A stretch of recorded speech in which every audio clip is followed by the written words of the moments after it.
Well, thank you all for being here, and thank you to Tom and Felice.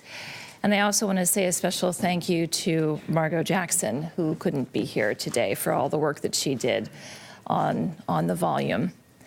So building on Sean's work that demonstrates the persistence of educational inequality and the variation in the ways in which schools may redress or exacerbate that inequality, part of what the Annals volume strived to do was examine the evidence base for where do we go from here?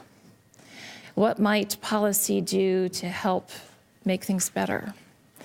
So I'd like to highlight some of the findings that have emerged from research in the years since the Coleman report, and discuss in particular some areas where research and policy have begun to become more integrated and provide us with other opportunities for future action.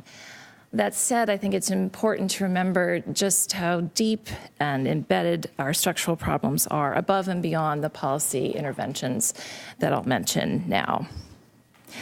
So what does research tell us? Where should we go from here? What are we already doing, and what are we doing in which we could build on further? So first and foremost, invest early in children.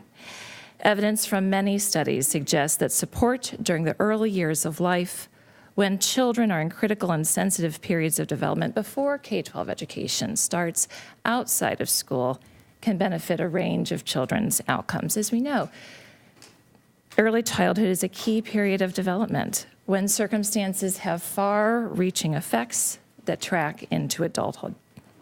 But in particular, what works? There are positive health and academic effects from a number of child and family-focused investments, including public preschool, child tax programs, the Nurse-Family Partnership, WIC, and school nutrition programs. Public preschools like Head Start and state pre-K programs focus on children's academic learning, their social emotional learning, and health, and studies provide evidence on how these programs have demonstrated impacts on children's outcomes. A separate body of research demonstrates strong positive effects of income support programs like the Earned Income Tax Credit and nutrition programs like SNAP and WIC on infant health and long-term child achievement. And in particular here, I want to mention the work that Margot Jackson, the Annals co-editor, has done in this space. And her work finds that children whose mothers participate in WIC demonstrate strong associations with cognitive development and academic achievement later in life. But what else could we do above and beyond early childhood investment? Other evidence points to policies that invest across ages. One of the things that we worry about with our policy interventions is fade out for some programs, where benefits associated with an intervention decline gradually in the years after the intervention.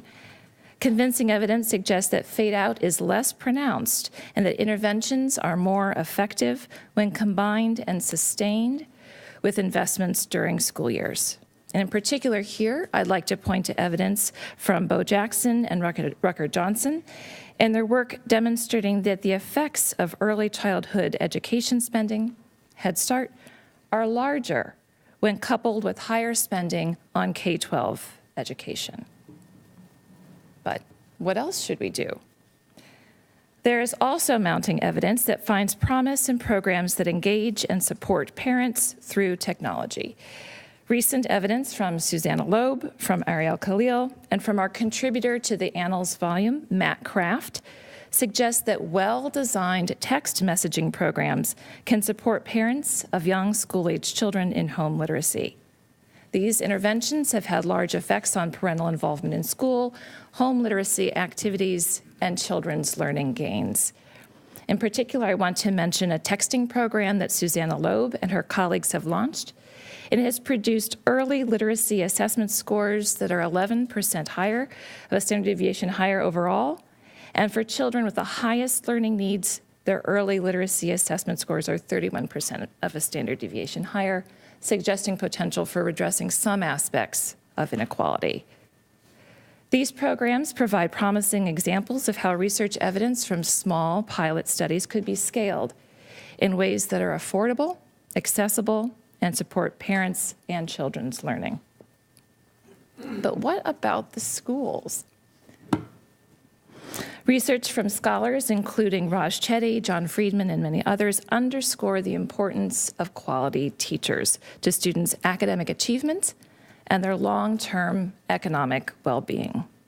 But what might be done to support instructional improvement?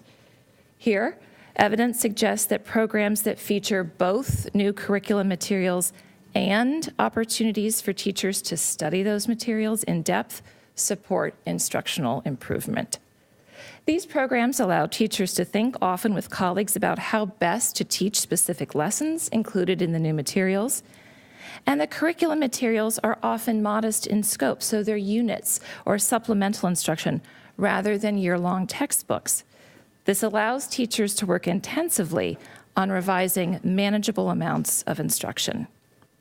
Also, programs that improve teachers' knowledge of the content they teach and how students learn that content also support instructional improvement.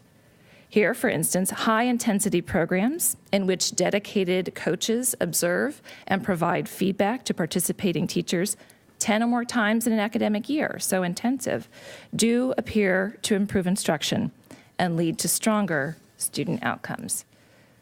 So evidence since Coleman suggests there are some promising policy alternatives, but yet deep structural inequalities remain well beyond the scope of these interventions, some of which Prudence will be talking with us now.